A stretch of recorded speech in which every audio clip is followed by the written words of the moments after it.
Howdy, partners.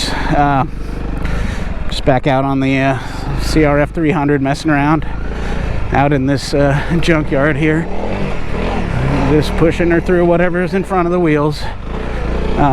You know, this here's just a big old pile of busted up concrete and asphalt, I think. I don't have a skid plate.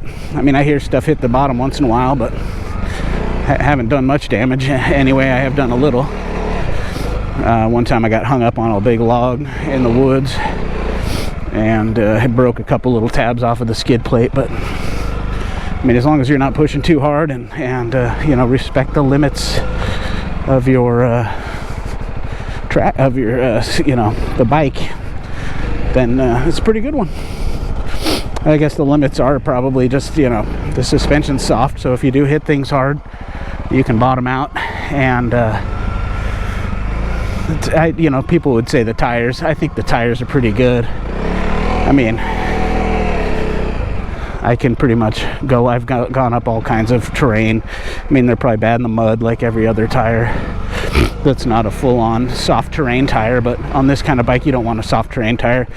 At the most, you want an aggressive hard terrain tire, because on the road, a soft terrain tire is going to be too stiff and it's going to wear out momentarily. So this, you know, these stock tires aren't terrible.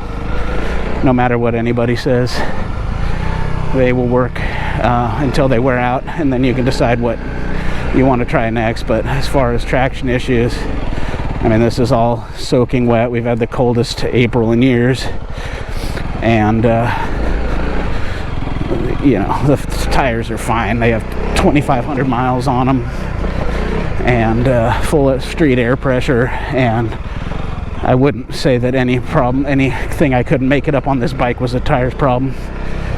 But if it makes you feel better about your riding to have better tires to compensate for your lack of technique or whatever, get some different tires right away, and send me your takeoffs, because I'll run these forever. I think they're fine. Anyway, yeah, I'm just out here putting around. They do spin once in a while, and I think it was just spinning right there, but that's okay. You can tell when they're spinning, and they keep throwing stuff and getting traction. So yeah, I'm not gonna go out of my way to ride through a huge mud puddle. That was the back tire roosting through that little mud there. Let's go look at it. And I couldn't have wheelied there, so if that was somewhere you wanted to wheelie,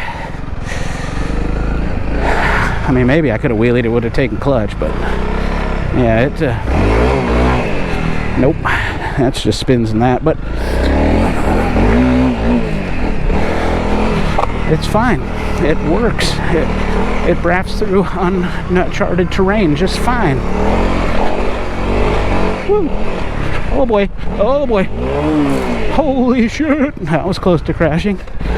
Getting a little bit overzealous there, trying to jump into places I didn't know.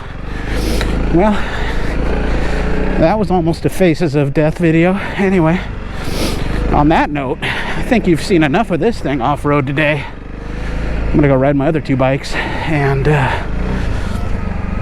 hopefully not have a repeat of that. But you know, these bikes are real capable, and if you trust the bike like that right there, keep your feet on the pegs, stand up, you'll make it through a lot more than you think you can.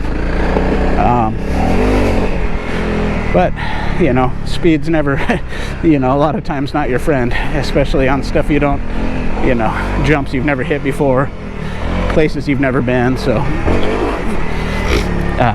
you know, be careful out there, and keep both wheels on the ground unless you're planning to jump,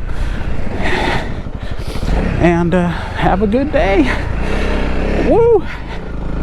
That one was freaky. Have a good one.